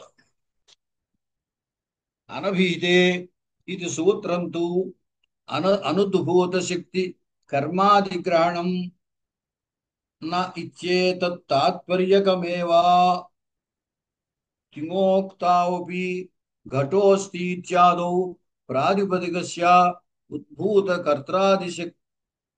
కర్త్రాది శక్తౌ అవృత్తే అంటే ఇప్పుడు మనం అనభీతే అని అధికారం చెప్పారు. అనభీతే అనే అధికారం దగ్గర ఏమని అర్థం చెబుతున్నామంటే తింగాదిభి అనభీతే కర్మణి ద్వితీయ అంటున్నాం. తింగాదిభి అనభిహితే కర్మణి ద్వితీయ అని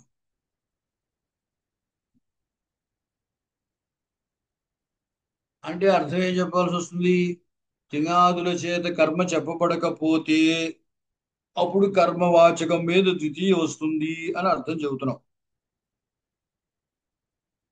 ఇప్పుడు ఏమంటారంటే ఎప్పుడైతే ఇవన్నీ జ్యోత్యములు అనేసారో కర్మత్వ పంచకం ప్రాతిపదికార్థ అనే దాన్ని తీసుకుని కర్మత్వాదులన్నీ కూడా ప్రాతిపదికార్థంలో విశేషణం అయిపోతాయి. కేవలం ప్రత్యయములు జ్యోత్యములే అన్నారు. అన్నప్పుడు మరి ఈ అభీతత్వము ఎలా కుదురుతుంది. అనభీతత్వము అభీతత్వము అనేది ఎట్లా చెప్పడం కుదురుతుంది. సూత్రం ఏముంది అనభీతే ఉంది. అభిధానం అంటే చెప్పడం అనే కదా. చిగాదుల చేత చెప్పబడకపోతే అని అర్థం చెబుతున్నాం. అనభీతే కర్మణి ద్వితీయ అంటున్నాం. అనభీతే కరణే తృతీయ అంటున్నాం. మరి ఈ అనభీత అధికారం ఏమిటి. ఇంకా ఇవన్నీ జ్యోత్యములే అయినప్పుడు అభిహితత్వం మరి వీటికి లేనప్పుడు అనభిహితే అనే అధికారం ఎట్లా కుదురుతుంది అంటే దానికి సమాధానం చెబుతున్నారు. ఇది సూత్రంతు అనుద్భూత శక్తి కర్మాధిగ్రహణం నా ఇచ్చేతత్ తాత్పర్యకమేవా. అంటే ఏంటి? అక్కడ అనభీతం అంటే వాచ్యార్థముగా అభిధానము అని కాకుండా అనుద్భూత శక్తి కర్మత్వాది అనుభూత శక్తి కర్మత్వే ద్వితీయ అని అర్థం చెప్పాలి. అనభీతే కర్మని ద్వితీయ అంటే అనుద్భూత శక్తి కర్మత్వే ద్వితీయ అని. అట్లా అదేమిటి అభీతత్వం అనే దానికి అర్థాన్ని కొంచెం మార్చారన్నమాట. అనుద్భూత శక్తిమత్ అనుద్భూత శక్తి కర్మత్వే అనుద్భూత శక్తికరణత్వే అని అర్థం చెప్పి ద్వితీయ తృతీయాదులు విభించుకోవాలన్నమాట. అనుద్భూత శక్తి కర్మాధిగ్రహణం నా ఇచ్చేతావత్ ఇచ్చేతత్ తాత్పర్యకమేవా కిమోక్తావపి ఘటః అస్తి సర్వత్ర తింగంతం ఉంటుంది అని చెప్పారు మొట్టమొదట్లో. మనకి ఘటః అంటే కేవలం అస్థిక్రియ లేదనుకోవద్దు, సర్వత్రా అంతతో అస్థిక్రియాయా సత్వాత్ అని చెప్పారు. మంచిది. ఘటః అంటే ఘటః అస్తి అని అర్థం. ఇత్యాదౌ ప్రాతిపదికస్య ఉద్భూత కర్త్రాది శక్తౌ ఔవృత్తే. అక్కడ ఉద్భూత కర్త్రాది శక్తి ఘట శబ్దానికి అక్కడ ప్రాతిపదికకి కర్తృత్వ శక్తి ఉన్నట్టు కాదు. అంటే ఉద్భూత కర్త్రాది శక్తి అక్కడ లేదు అన్నాడు. అంటే కర్మత్వాది శక్తి రూపేణ కృత్తు కాని తింగ్ కాని బోధించదు. అంచేత తింకృతద్ధిత తింకృత అభిధానంచ ప్రాయేణ తింకృతద్ధిత సమాసై అని చెప్పాడు అక్కడ. అనభీతము అంటే చెప్పబడకపోవడము అంటే దేని చేత చెప్తారు అంటే సాధారణంగా తింగుకృత తద్ధిత సమాసముల చేత చెప్పబడకపోతే అనభీతే కర్తరి తృతీయ అనభీతే కర్మణి ద్వితీయ ఇత్యాదులు విధించారు అని చెప్పారు. కాబట్టి ఎలాగైతే తింగు దగ్గర చెప్తున్నామో అలాగే కృతు దగ్గర చెబుతున్నామో అదే విధంగా తింగు దగ్గర కూడా ఇదే అర్థం చెప్పుకోవాలి అన్నారు. అంటే అనద్భూత శక్తి కర్మాదిగ్రహణము అంచేత అనుద్భూత శక్తి కర్మత్వే అనభీతే అంటే కర్మత్వే నా కర్మత్వం ఉద్భూతమైతే రాదు ద్వితీయ, కర్మత్వం ఉద్భూతం కానప్పుడు ద్వితీయ వస్తుంది అని అర్థం చెప్పుకోండి అన్నారు. అంచేతే కృత కటం పాచక ఇత్యాదుల్లో మనకి వ్యాకరణ రీత్యా ఏమవుతుంది? కర్తరికృత్, అలాగే తక్తౌతు నిష్ఠ.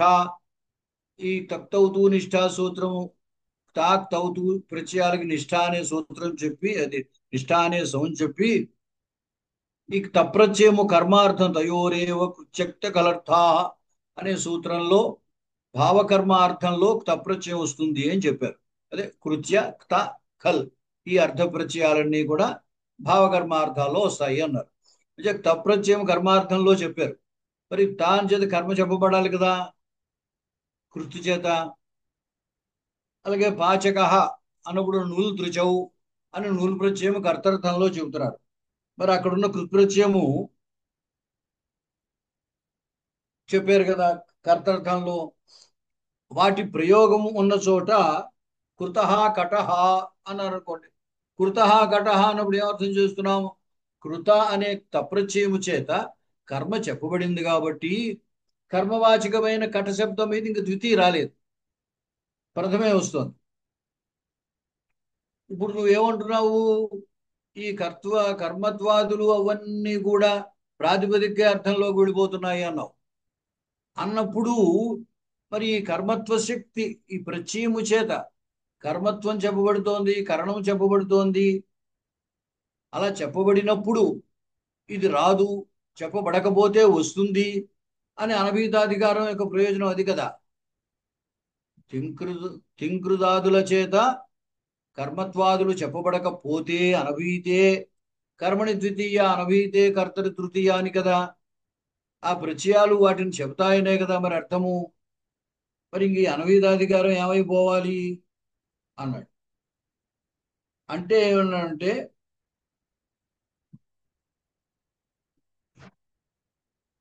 అనుద్భూత, అదే ఇందాక అనుకున్నాం కదా, అనుద్భూత అంటే ప్రకృత్యర్థేన భేదేన అవివక్షిత శక్తికస్య గ్రహణం నా. ప్రకృత్యర్థము కంటే భిన్నముగా భేదేన అవివక్షిత శక్తికస్య గ్రహణం. భేదేన ప్రకృత్యర్థము కంటే భేదముగా అంటే విశేషణేన, విశేషణంగా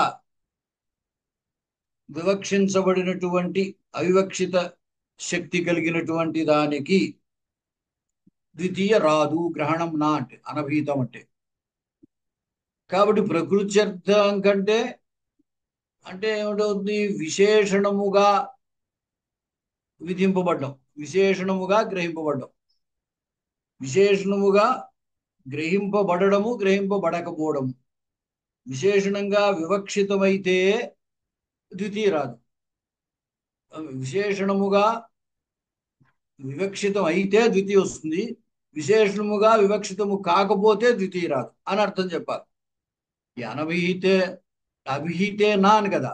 అభిహితము అంటే ఏమిటి, ప్రకృత్యర్థము తోటి విశేషణముగా వివక్షితము కాకపోతే, వివక్షితము అయితే వివక్షితము కాకపోతే. అంచేత వివక్షితము అయితే ద్వితీయ రాదు, వివక్షితం కాకపోతే ద్వితీయ వస్తుంది. ఆ విధంగా అనభిహితేనానికి అర్థం చెప్పాలి. అంటే ఏమిటి తాత్పర్యం ఏమిటంటే ఇవన్నీ కూడా వాచ్యార్థములో చెప్తాము. అంటే వాచ్యము అంటే ఇక్కడ వాచ్యము కాదు, కర్తరి ఆ అదేమిటది కృత కృత అనే చోట కర్మార్థంలో తప్రచయము, వాచక అనే చోట కర్తర్థంలో నృప్రచయము. అంటే అర్థం ఏమిటి అంటే అవి కూడా ద్యోతకములే ఉద్దేశం. కాబట్టి ఇప్పుడు కర్మణి ద్వితీయ అనభీతే కర్మణి ద్వితీయ అంటే అర్థం ఏం చెప్పాలన్నమాట, ప్రకృత్యర్థేన విశేషణత్వేన విశేష వివక్షితం అయితే ద్వితీయ వస్తుంది, వివక్షితం కాకపోతే రాదు అని అర్థం. శక్త ఉద్భూతత్వంచ ప్రతీయమాన ప్రాతిపదికార్థాత్ భేదేన ప్రతీయమానత్వం. అది అక్కడ అనుద్భూత శక్తి కర్మాదిగ్రహణం నా అని రాశారు. అనభీతే అనే దానికి ఆ అర్థం ఎలా తీసుకోవాలి అంటే అనుద్భూత శక్తి కర్మాదిగ్రహణం అని. ఈ అనుద్భూత శక్తి అనుద్భూత శక్తి అంటే ఎట్లాగా, దాని అర్థం ఏమిటో వివరిస్తున్నారు. శక్తౌ ఉద్భూతత్వము అనుద్భూతత్వము. శక్తౌ ఉద్భూతత్వంచ ప్రతీయమాన ప్రాతిపదికార్థాత్ భేదేన ప్రతీయమానత్వం. ప్రాతిపదికార్థంలో కర్మత్వం కూడా ఉందని చెప్పేశాం కదా. కారకం కూడా పంచకం ప్రాతిపదికార్థంలో విడిపోయింది. కాబట్టి ఈ కర్మత్వ శక్తి ఏదైతే కర్మత్వం మొత్తం ఏదైతే ఉన్నామో అది ప్రాతిపదికార్థంలో విడిపోయింది. అంటే ప్రతీయమాన ప్రాతిపదికార్థాత్ భేదేన దానికంటే భిన్నముగా కనుక ప్రతీయమానం అవడమే శక్తి యందు ఉద్భూతత్వము అంటే. తద్వైపరీత్యే నిమిత్తంచ ఆకాంక్షాది ప్రతిపాద్యత్వం సత్సమానాధికరణత్వంచ. తద్వైపరీత్యం అంటే ఏమిటి, ప్రతీయమానత్వము భేదేన ప్రతీయమానత్వం లేకపోవడం. భేదేన ప్రతీయమానత్వం అంటే ఉద్భూత శక్తిమత్వం. భేదేన ప్రతీయమానత్వం లేకపోతే అనుద్భూత శక్తిమత్. తద్వైపరీత్యం అంటే అనుద్భూత శక్తిమత్ అయితే తద్వైపరీ నిమిత్తం చ అంటే అలా ఉండడానికి నిమిత్తం ఏమిటి అంటే భేదేన ప్రతీయమానం కాకపోవడానికి నిమిత్తం ఏమిటి అంటే ఆకాంక్షాది ప్రతిపాద్యం తత్సమానాధికరణత్వం చ. అమ్మా, ఇప్పుడు ఏమిటంటే అండి, జాగ్రత్తగా చూడండి. ఏదో ప్రయోగము, ఆ హరిం భజతి తండులం పచతి ఇచ్చా చెప్పాం అనుకోండి.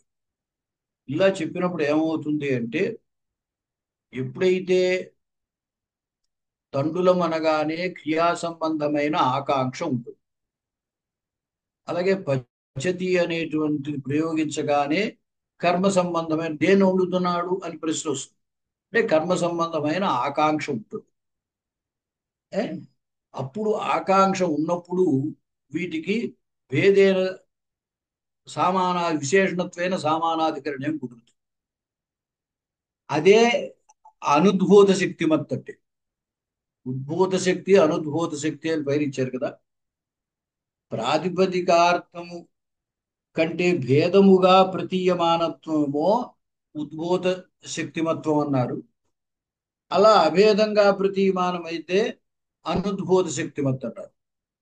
అలా అనుద్భూత శక్తిమత్తుగా ప్రతీయమానం అవ్వాలి అంటే దానికి నిమిత్తం ఏమిటి అంటే ఏమన్నారంటే, మరో దానికి విశేషణంగా ఉన్నట్టయితే అన్నారు. మరో దానికి విశేషణంగా ఉండడమే దానికి నిమిత్తం అన్నాడు. ఎప్పుడైతే పచతి అని ప్రయోగించామో అప్పుడు ఈ నామార్థము విశేషణం అవుతుంది. కాబట్టి విశేషణత్వేన ఉండడమే శక్తౌ అనుద్భూతత్వం. అనుద్భూత శక్తి కర్మాదిగ్రహణం అంటే అది. కాబట్టి ఆకాంక్షాది ప్రతిపాద్యం తత్ సమానాధికరణత్వంచ. ఆకాంక్ష ప్రతిపాద్యం అవుతుంది అక్కడ కూడా. అంటే ఏమిటి? తండులం అనగానే క్రియా సంబంధమైన ఆకాంక్ష, పచతి అనగానే కర్మ సంబంధమైన ఆకాంక్ష కలుగుతుంది. అలా ఆకాంక్ష కలిగి ఉండడము విశేషణత్వేన దానితో సమానాధికరణ్యం కలిగి ఉండడము అలా ఉన్నట్టయితే అది అనుద్భూత శక్తి మత్తు అవుతుంది అన్నమాట. తదుక్తం అభీతాసో అర్థ అంతర్భూత ప్రాతిపదికార్థ సంపన్న. అభీత అంటే దానికి అర్థం ఏం రాశారు చూడండి. సో అర్థ అంతర్భూత ప్రాతిపదికార్థ సంపన్న. ఇప్పుడు ఈ కర్మత్వ శక్తి ద్యోత్యమవుతుంది, అది ప్రాతిపదికార్థంలోనే ఉంటుంది అని చెప్తున్నాం. అది ఎప్పుడు ఉంటుంది? విభక్తి ప్రత్యయము చేసేదాకా అది ఉండదు. అంటే కర్మ విభక్తి ద్వితీయ చేసినప్పుడే ఈ కర్మత్వ శక్తి మత్ అనేది ప్రాతిపదికార్థంలో విశేషణం అవుతుంది. ద్వితీయ చేయకపోతే కర్మత్వ శక్తి మత్ అనే అర్థం లేనేలేదు కదా. అనేక శక్తులు ఉన్నప్పుడు ద్వితీయ వల్ల కర్మత్వ శక్తి ద్యోత్యం అవుతుంది, ఉత్పత్తం అవుతుంది అని చెబుతాం. అంటే ద్వితీయ చేసేక కర్మత్వ శక్తిమత్ అనేది తెలుస్తోంది. ఆ కర్మత్వ శక్తిమత్ అనేది ప్రాతిపదికార్థంలో విశేషణం అవుతుంది, ప్రకృతి చట్టంలో విశేషణం అవుతుంది. కాబట్టి ఇక్కడ అవిహిత అన్న దానికి అర్థం ఏం రాశారంటే, సో అర్థ అంతర్భూత ప్రాతిపదికార్థ సంపన్న. ఏ అర్థము? ఏ కర్తృత్వ కర్మత్వాదులు ఉన్నాయో అవి అంతర్భూతమై, అంటే ప్రాతిపదికార్థంలో అంతర్భూతమై ప్రాతిపదికార్థ సంపన్న. అప్పుడు సంపూర్ణ ప్రాతిపదికార్థం వచ్చింది. అంటే పంచకం ప్రాతిపదికార్థం అన్నప్పుడు కారకం ఉంది కదా. కారకం అనేది విభక్తి చేస్తే కానీ తెలియదు కదా. అన్ని కారక శక్తులు ప్రాతిపదికలో ఆ ద్రవ్యంలో ఉంటాయని అనుకున్నాం కదా. అంటే కర్మత్వ కరణత్వ సంప్రదానత్వాదులు అన్నీ కూడా చైత్రుల్లో ఉన్నాయి. ఎప్పుడైతే అక్కడ ద్వితీయ చేసేమో ఆ కర్మత్వ శక్తి కర్మణి ద్వితీయ అనేది నియామకమైంది. అంచేది ప్రత్యయం చేస్తే కానీ ఆ కర్మత్వ శక్తి ఉన్నది అని నియమింపడం తెలియదు. అది చేసిన తర్వాత ప్రాతిపదికార్థంలోకి అది విశేషణంగా వెళుతోంది. అంటే 5వ ప్రాతిపదికార్థం కారకం అనేది విభక్తి చేస్తే కానీ రాదు. అంచేత దీని చేత తప్రత్యయము చేత కర్మ చెప్పబడింది, లేదా నూలు తృచవు అనే నూలు ప్రత్యయం చేత కర్త చెప్పబడుతోంది. అంటే అర్థం ఏంటనమాట, దీని చేత ప్రాతిపదికార్థము సంపన్నం అవుతోంది. అంటే ఫుల్ఫిల్, అంతవరకు 4 అర్థాలే ఉన్నాయి. ప్రత్యయం చేశాక 5వ అర్థం కలిసింది. అప్పుడు పూర్తిగా ప్రాతిపదికార్థం సంపన్నం అయింది అంట. అదిటి అర్థం అవ్యత అంటే. ఆ?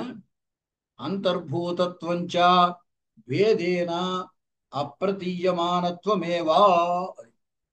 అంటూ అంతర్భూతం అంటే ప్రాతిపదికార్థం కంటే భిన్నంగా కనపడకపోవడమే, భిన్నంగా తెలియకపోవడమే అంతర్భూతత్వం. ప్రథమాపి విశేషణత్వాత్ బోధికా అస్తి క్రియాయా సర్వత్ర సత్వాత్. అది ప్రథమ కూడా అంటే ఇంతకు ముందు అనుకో ఘట అస్తి వృక్ష అస్తి ఇత్యాదులు కేవలం మనం ఘట వృక్ష అని అంటున్నా అన్ని చోట్ల అస్థిక్రియ ఉంది అని చెప్పడం చేత ఎప్పుడైతే క్రియ చెప్పామో దాని ఎందుకు ఇది విశేషణము. కాబట్టి విశేషణత్వం అనేది విభక్తి చేత చెప్పబడుతుంది. చేత ప్రథమ కూడా విశేషణత్వ బోధిక.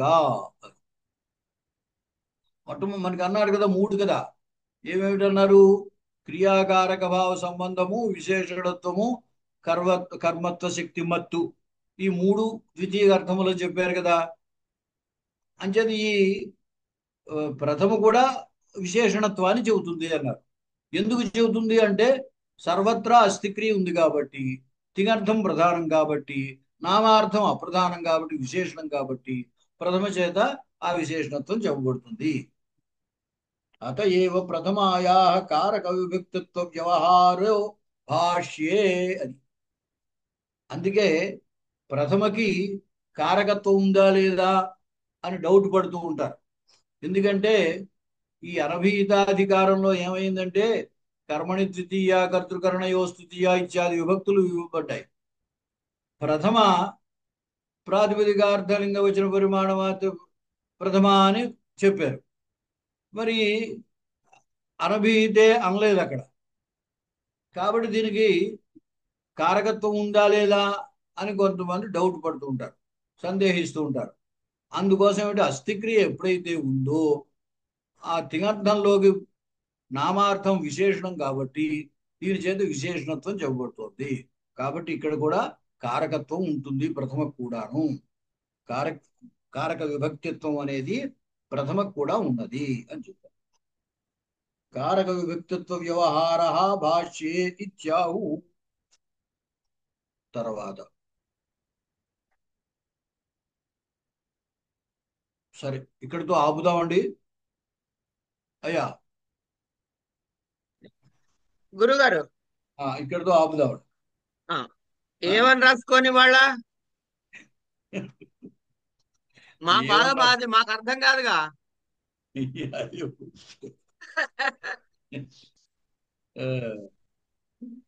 చెప్తా చెప్తా.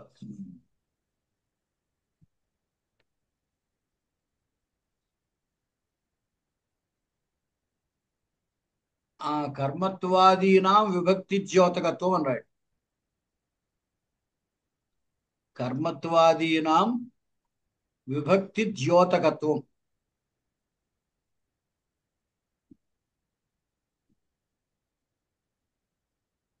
రాశా అది